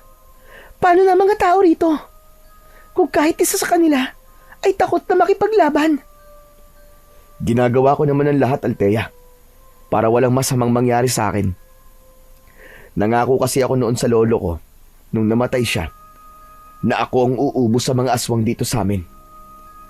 Nangako rin ako sa kanya na ako ang magbibigay ng tuldok sa pagsalakay ng mga aswang dito sa baryo namin. Magsasalita pa sana si Althea, pero biglang hinawakan ni Lauro ang balikat niya. Napatingin naman si Althea kay Lauro. Althea, masyado nang malalim ang gabi. Mas makakabuti kung ihatid na kita sa bahay ni Kapitana para makapagpahinga ka na. Saka, kailangan na rin magpahinga ni Fabian eh. Sige. Pero Fabian, bukas babalik ako rito para palitan ng benda ng sugat mo. Lauro, pwede bang wag mo munang papasukin sa trabaho si Fabian? Mas makakabuti kasi kung makakapagpahinga siya kahit isang araw lang. Althea, hindi na kailangan. Isang kagat lang naman to eh. Saka hindi naman mabigat ang trabaho ko sa tubuan. Hindi rin ito ang unang beses na nasugatan ako ng aswang. Kaya ko pa rin magtrabaho. Salamat sa pag-aalala mo ha. Tama si Althea, Fabian. Mas makakabuti siguro kung magpapahinga ka na muna bukas. Sa susunod na araw ka na lang magtrabaho. Ako na muna ang bahala na gumawa ng mga kailangan mong gawin bukas. Althea, tara na. Ihatid na kita sa bahay ni Kapitana. Matapos magpaalam ni Althea sa amin, ni Lola Bebang, ay umalis na sila ni Lauro. Hindi ko mapigilang mapangiti dahil sa kauna-unahang pagkakataon ay naramdaman ko ang pag-aalala ni Althea sa akin. Kung hindi lang siya nililigawan ni Lauro, ay iisipin ko talaga na may gusto na rin siya sa akin. Sa itsura ba? Para kang hindi nakagat ng aswang Mukha kang idinuduyan sa ulap, Apo. Ang dami niyo naman po napapansin, Lola. Ay, sus! Paano hindi kita mapapansin? Habang ginagamot ka ni Althea kanina, halos maduling ka na sa sobrang kilig. Natural, kikiligin po ako dahil may gusto po ako kay Althea. Pero syempre, alam ko po ang limitasyon ko, Lola. Hindi ko po pwedeng ipaalam kay Althea na may gusto ako sa kanya. Kasi nililigawan siya ni Lauro. Pero alam mo, Apo, sa tingin ko, may gusto rin sa'yo si Althea. Iba yung tingin niya sa'yo. Babae rin ako, kaya alam ko yon. Pwede ba, Lola? Huwag niyo na nga akong paasahin. Ay, sus! Halata namang kinikilig ka sa sinabi ko. Pero bahala ka sa buhay mo. Basta ako, ramdam ko na ikaw ang gusto ni Althea at hindi ang kaibigan mo si Lauro. Nang nagtungo na si Lola Bebang sa kwarto, ay hindi ko napigilan ang mapangiti dahil sa mga sinabi niya. Bumangon ang konting pag-asa sa puso ko na baka nga totoong may gusto si Althea sa akin. Ngunit agad na nawala ang pag-asa na yun nang maalala ko na gusto rin pala ni Lauro si Althea. Muli kong napagtanto na kung sakali na gusto rin ako ni Althea ay hindi pa rin pwedeng maging kami. Ayokong saktan ang damdamin ni Lauro, lalo na't ramdam ko na mahal niya si Althea. Nang sumunod na araw ay hindi muna ako pumasok sa trabaho. Pagkatapos naman ni Althea na magturo sa mga bata, ay dumiretso siya sa bahay namin para muling lagyan ng gamot ang sugat ko at palitan yun ng benda. Wala noon si Lola Bebang dahil nagpunta siya sa palengke, kaya kaming dalawa lang ni Althea ang nasa bahay. Habang nilalagyan ni Althea ng bagong benda ang sugat ko, ay hindi ko mapigilang mapatitig sa kanya. Althea, maraming salamat pala sa paggamot sa sugat ko. Wala nga naman. Saka, napakaliit na bagay lang ng ginagawa kong ito kumpara sa ginagawa mo para sa baryo nyo. Pero alam mo, Fabian, hanggang ngayon, hindi pa rin ako makapaniwala sa mga nakita ko kagabi. Naluloka pa rin ako kasi hindi ko talaga ini-expect na totoo talaga ang mga aswang. Sa syudad ka kasi lumaki. Bihira ang aswang sa ganun lugar kasi masyadong matao ron. Pinipili kasing salakayin ng mga aswang ang lugar na kagaya nitong sa amin, yung hindi sila makikita ng mas maraming tao. Pero Fabian, grabe. Napakatapang mo pala. Para mag-isa kang makipaglaban sa mga aswang. Para sa akin, isang kabayanihan ang ginagawa mo. Salamat ah. Ang lolo ko kasi nagturo sa akin at tumulong, lalo na't meron akong kakayahan. Kaya nga mas lalo akong humahanga sa iyo, Fabian eh. O yan, tapos ko nang palitan ng benda ang sugat mo. Huwag ka muna magbuhat ng mabibigat ha. Kapag nilagnat ka, ay magsabi ka kagad sa akin para mabigyan kita ng gamot. Sige, maraming salamat ulit, Althea. Oo nga pala. May itatanong sana ako sa'yo. Ano yun? Hindi ba nililigawan ka ni Lauro? May pag-asa ba ang kaibigan ko sa'yo? Yung totoo? Mabait naman si Lauro eh. Saka, mahilig siyang magbigay ng regalo. Pero ano? ang totoo niyan eh, may iba na kasi akong gusto. Hinahayaan ko nang niligawan ako ni Lauro. Kasi gusto kong malaman kung mahal ko nga ba talaga yung lalaking sinabi ko na gusto ko. Kasi kung makakaramdam ako ng kakaiba kay Lauro, ibig sabihin, mababaw lang ang nararamdaman ko para sa taong yun. Pero hindi eh. Mas lalong lumalim ang nararamdaman ko sa kanya. Lalo na nung mas nakilala ko siya. Pakiramdam ko ay gumuho ang mundo ko sa sinabi ni Althea. Dahil wala pala sa amin ni Lauro ang gusto niya. Naisip ko na may iba pang lalaking nakilala si Althea sa lugar namin. Ang swerte naman ng lalaking nagugustuhan mo. Pero sana naman, Althea, ay wag mo nang patagalin ang panliligaw ni Lauro sa'yo kung may iba ka na palang gusto. Baka kasi kapag tumagal pa, ay mas lalo siya masaktan kapag binasted mo siya. Bala ko na talagang sabihin kay Lauro na tumigil na siya sa panliligaw sa akin. Pero, hindi mo ba tatanungin muna kung sino ang lalaking nagugustuhan ko? Hindi na lang siguro. Hindi ko naman siguro kilala ang lalaking sinasabi mo eh. Ano ka ba? Kilalang kilala mo siya, Fabian. Dahil ikaw ang lalaking yun. Namilog ang mga mata ko. Para akong binuhusan ng napakalamig na tubig. Bumilis ang tibok ng puso ko at hindi ko na malaman kung ano ba ang nararamdaman ko ng sandaling yun. Sorry, Fabian ha.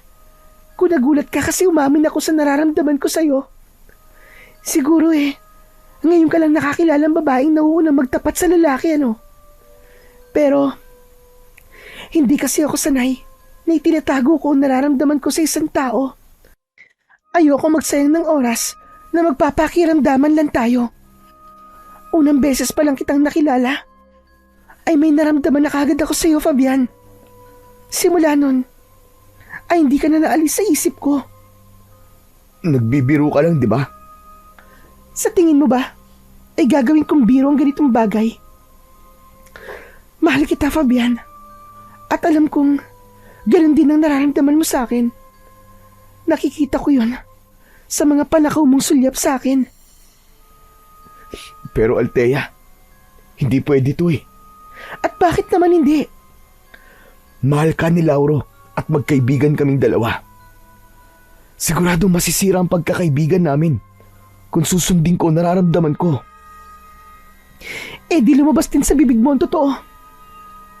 Mahal mo rin ako. Hindi ganyan ang ibig ko sabihin. Pwede ba, Fabian? Huwag mo nang pigilan ang nararamdaman mo. Kung mahal mo ako, sabihin mo sa akin. Huwag mong sayangin ang paglalakas loob kong aminin sa'yo ang totoo nararamdaman.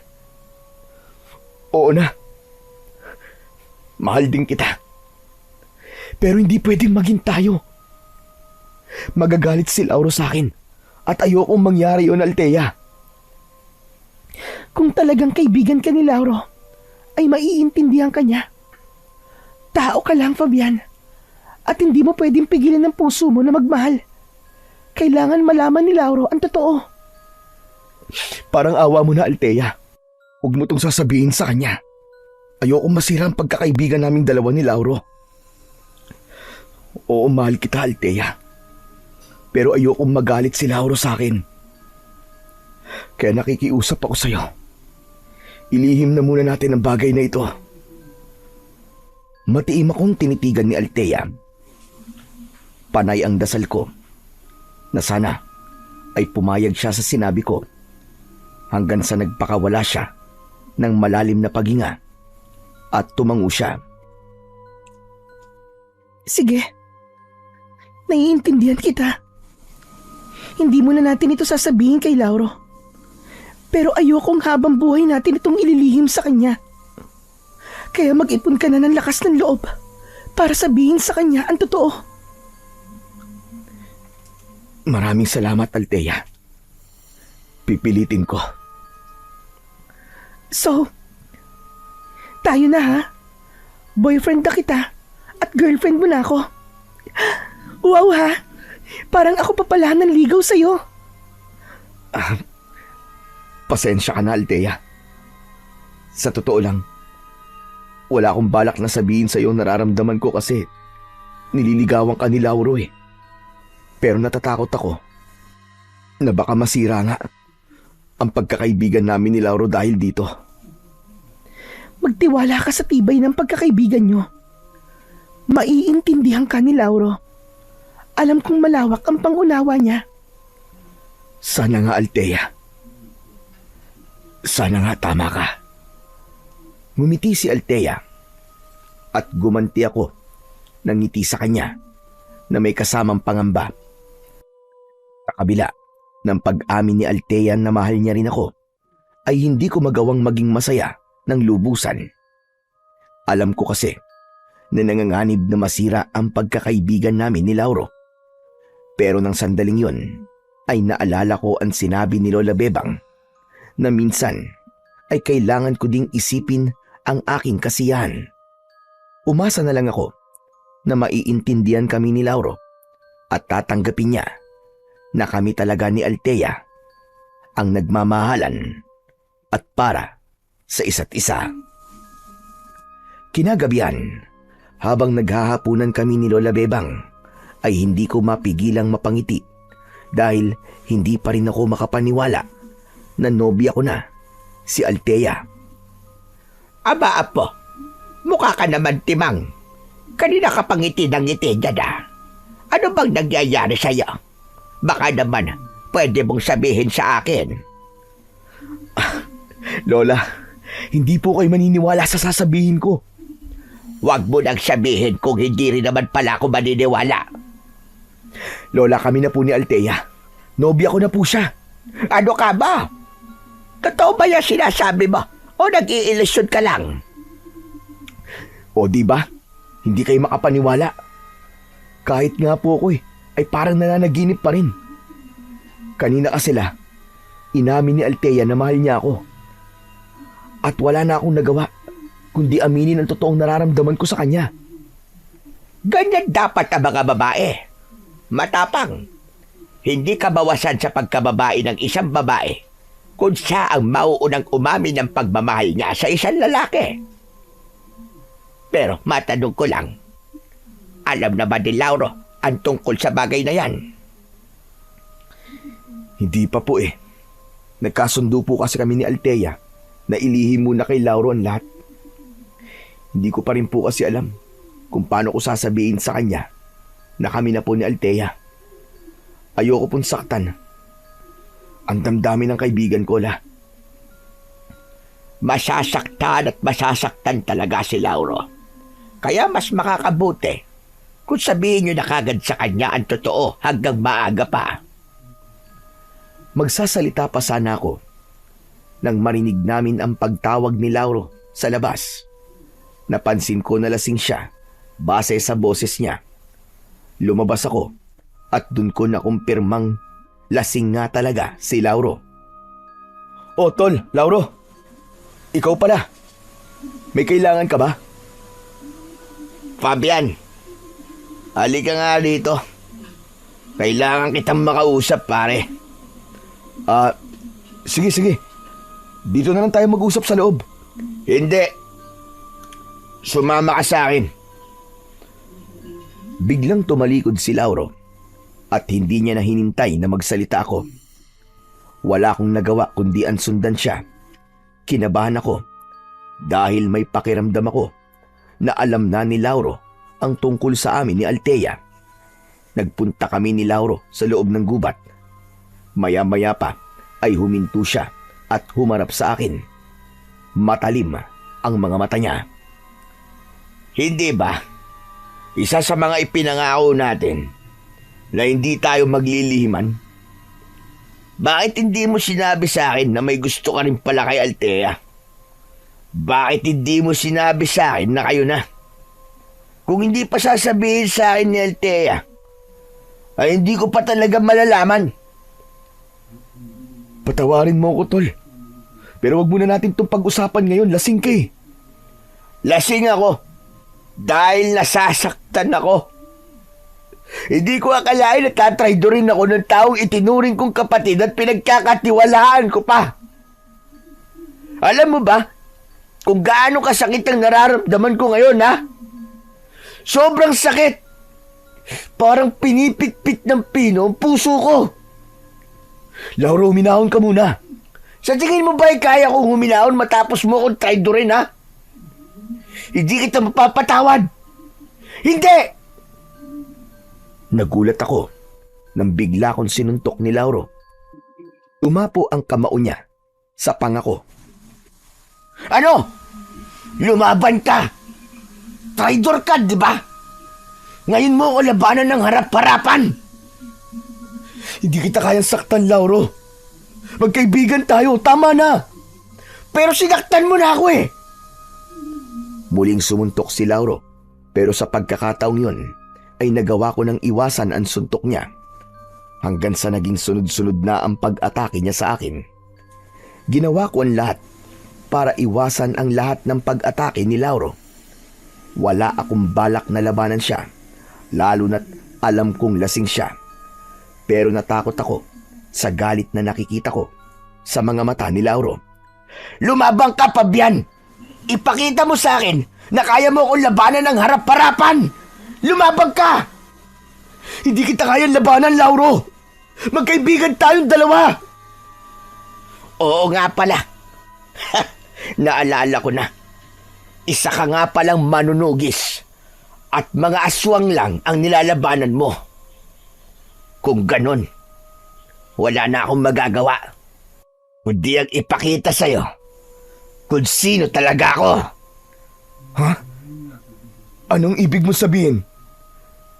Labis akong nagimbal nang sa isang kisap mata ay nagbago ang anyo ni Lauro. Naging isa siyang gabunan at hindi ako maaaring magkamali. Siya yung gabunan na nakita ko sa gubat.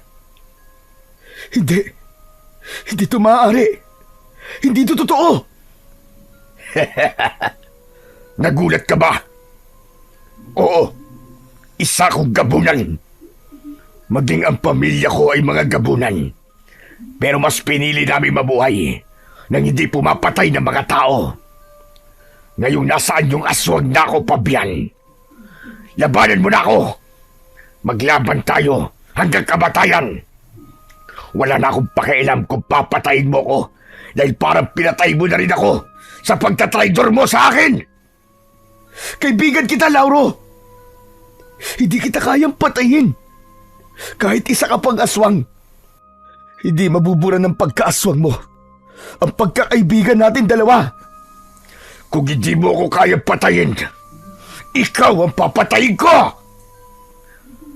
Mabilis na sumugod si Lauro sa akin habang nakaumang ang matutulis niyang mga kuko. Dahil gulat na gulat pa ako, ay hindi ko nagawang iwasan ang pagbaon ng mga kuko niya sa dibdib ko. Nawalan ako ng balanse at napaupo ako sa lupa. Unti-unting lumapit si Lauro sa akin habang nanlilisik ang mga mata niya. Tama na, Lauro, pakiusap! Hindi dapat tayo naglalaban! Magkaibigan tayo! Sa'yo pa talaga nanggaling ang mga salitang yan. Walang tunay na kaibigan. Ang tinatraidor ang kaibigan niya! Malakas na sumigaw si Lauro at nang akmang aatakihin niya ako ay biglang dumating si Althea. Umiiyak na niyakap ako ni Althea habang nakatingin siya kay Lauro. Natigilan si Lauro at nangilid ang luha sa mga mata niya. Althea! Tama na, Lauro! Huwag mo nang saktan si Fabian! Sinabi ko sa iyo ang totoo hindi para magpatayan kayo, kundi para malaman mo kagad ang totoo. Dahil yun lang naman talaga ang nararapat.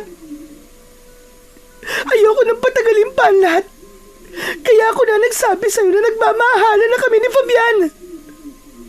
Pero mahal din kita, Althea.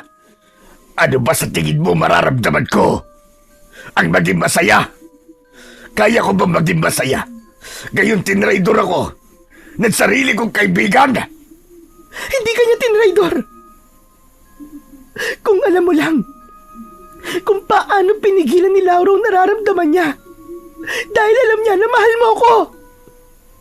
Kahit na anong sabihin mo, ay hindi mo na mapipigilan ang dapat na mangyari ngayong gabi. Isa lang ang dapat na mabuhay sa aming dalawa ni Fabian. Dahil hindi ko kayang mabuhay na makikita ko ang taong yan. Kung ganun, ako na lang ang patayin mo at wag na si Fabian. Total, ako naman ang punot dulo ng lahat ng ito. Ako ang dahilan ng pagkasira ng pagkakaibigan yung dalawa. Handa akong mamatay. Basta't ipangako mo sa akin na hindi mo papatayin si Fabian. Mahal na mahal ko siya, Lauro. Kaya parang awa mo na. Huwag mo siyang papatayin. Althea, umalis ka na rito. Hayaan na lang natin si Lauro sa gusto niya. Kung ang pagpatay niya sa akin ang makakapagpawala ng sakit na nararamdaman niya, ay nakahanda akong mamatay. Ayoko. Hindi ko kaya mabuhay nang wala ka. Hindi ako papayag. Napapatayin ka niya. Nakita ko ang pagtulo ng mga luha ni Lauro. Unti-unti siyang bumalik sa pagiging tao. Walang imik na tumalikod si Lauro at naglakad siya palayo. Hindi ko na sinubukang habulin si Lauro dahil alam ko na kailangan niyang mapag-isa para makapag-isip siya ng maayos. Isa pa, galit pa rin siya at hindi magandang kausapin ko siya na ganun ang nararamdaman niya. Mahigpit kong niyakap si Althea. Iyak siya ng iyak dahil hindi siya makapaniwala na buhay pa ako. Mabuti na lang at sinundan ko kay ni Lauro.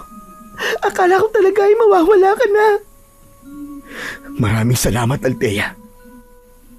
Ikaw ang nagligtas sa buhay ko. Pero si Lauro, isa pala siyang aswang. Kanina ko lang din nalaman ng bagay na yan. Ang totoo niyan ay siya yung aswang na nakita ko sa gubat. Kaya pala ayaw niya akong labanan noon. Pero naniniwala ako na kahit isang aswang si Lauro ay hindi siya banta sa mga tao. Dahil isa siyang mabuting kaibigan. At alam ko na mabuti ang kanyang puso. Magsasalita pa sana si Althea nang marinig namin sa hindi kalayuan ang sigaw ng mga tao. Alam ko na sumasalakay na naman ang mga aswang sa baryo namin. Kahit may sugat ako sa dibdib, ay tumayo pa rin ako at kasama kong tumakbo si Althea palabas ng gubat. Sumama siya sa akin pabalik sa bahay at doon ay sinalubong kami. ni Lola Bebang. Diyos ka! May sugat ka, abo ko! Ayos lang po ako, Lola. Kailangan ko po munang labanan ng mga aswang. Kayo na po muna ang bahala kay Althea.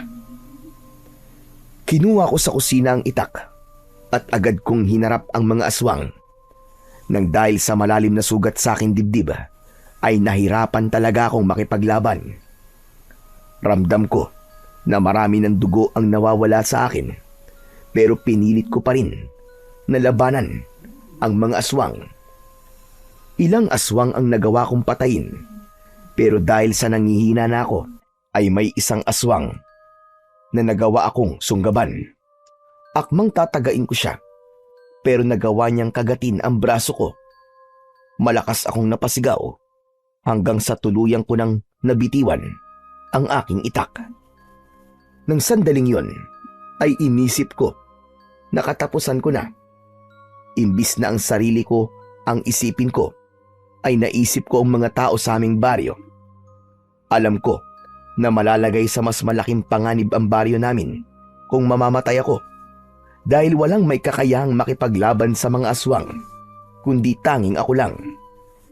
Hanggang sa nakita ko sa gilid ng mga mata ko ang isang itim na nilalang. Mabilis siyang lumapit sa akin at sinakal niya ang aswang na nasa ibabaw ko.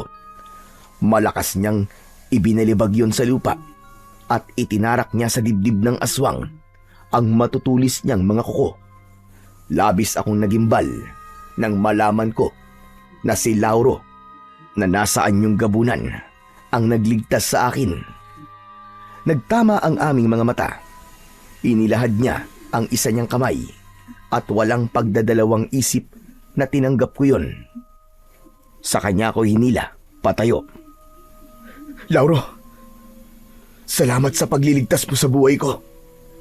Magpasalamat ka! Dahil kaibigan kita, tol. Patawarin mo ko. Patawarin mo kaming dalawa ni Althea. Hindi ito ang oras para pag-usapan natin ang bagay na yan. May mga aswang pa tayong kailangang ubusin.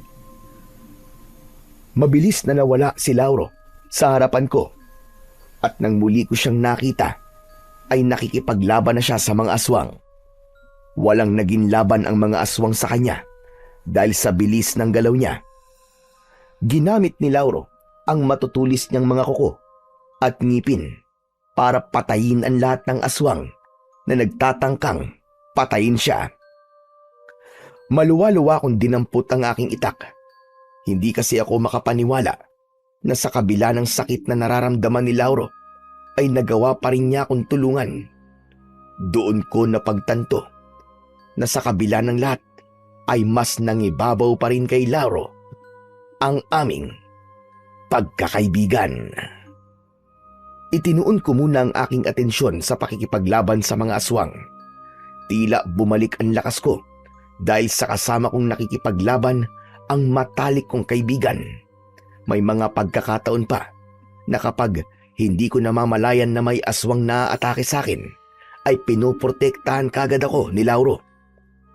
Hanggang sa halos lahat ng mga aswang ay napatay na namin. Napakaraming bangkay ng mga aswang ang nagkalat sa paligid. May iilang aswang na tumakas papunta sa gubat, pero sinundan sila ni Lauro. Kahit hindi ko na nakita ang ginawa ni Lauro sa mga aswang na yon, ay alam ko na hindi sila makakaligtas sa bangis ng kaibigan kong gabunan. Sa gabing iyon, napatunayan ko ang tibay ng pagkakaibigan namin ni Lauro.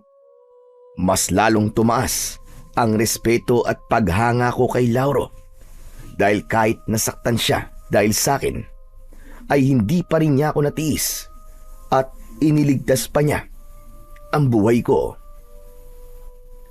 Isang linggo ang mabilis na lumipas, at sa loob ng isang linggo ay wala ng mga aswangan sumalakay sa aming baryo. Hindi ko alam kung naubos na ba sila o natakot na silang bumalik dahil nalaman nila na hindi lang ako ang haharap sa kanila, kundi may isang gabunan na tutulong sa akin sa pakikipaglaban. 1 linggo ko na ring hindi nakikita at nakakausap ang kaibigan kong si Lauro. Alam ko na nagpapalamig lang siya, pero hindi pa rin nawala sa akin ang mag-alala para sa kanya.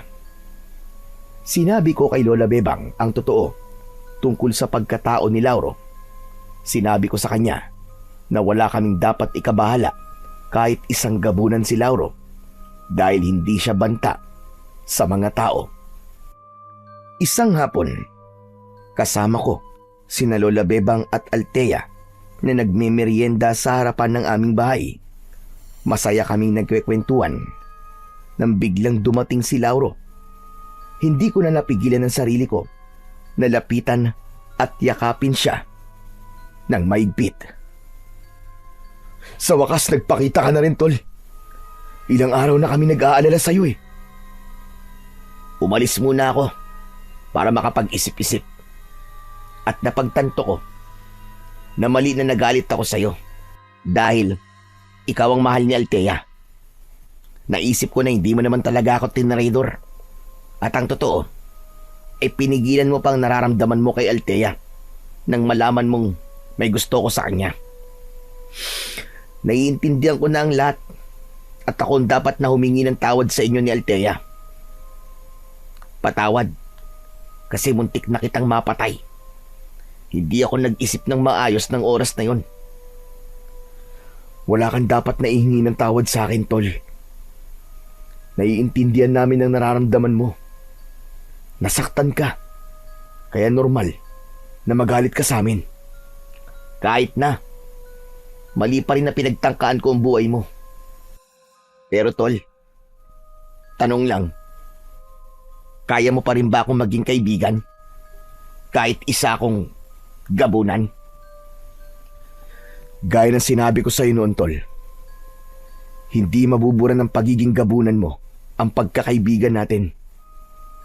Hindi na mabubura ang mga kabutihan na nagawa mo, hindi lang sa akin, kundi sa lahat ng tao dito sa baryo natin. At huwag kang mag-alala, dahil kami lang ni na Lola Bebang at Althea ang nakakaalam kung sino ka talaga. At wala kaming plano na sabihin yun sa iba. Sinamahan mo ko sa pagprotekta sa baryo natin. Kaya po protektahan ka rin namin, Tol. Maraming salamat. Ang totoo niyan eh, natatakot ako na sabihin sa'yo na isa akong gabunan. Dahil baka putulin mo ang pagkakaibigan natin dalawa.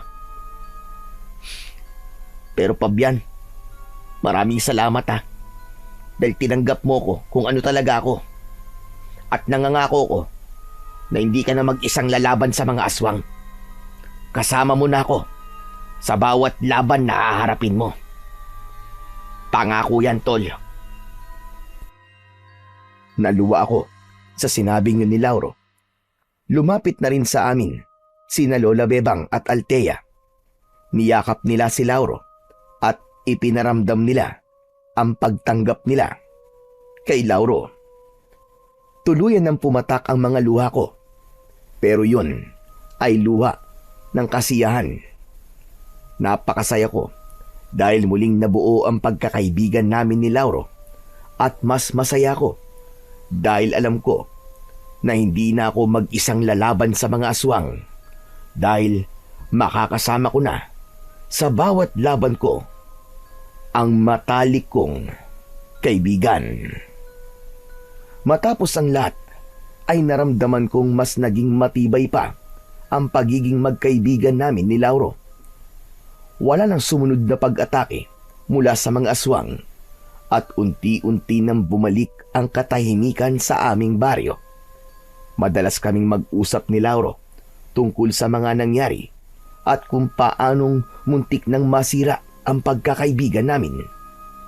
Natutunan ko na ang tunay na pagkakaibigan ay dadaan at dadaan talaga sa isang pagsubok na susukat kung gaano katibay ang inyong samahan. At masaya ko na nalagpasan namin ni Lauro ang pinakamalaking pagsubok na dumating sa aming buhay.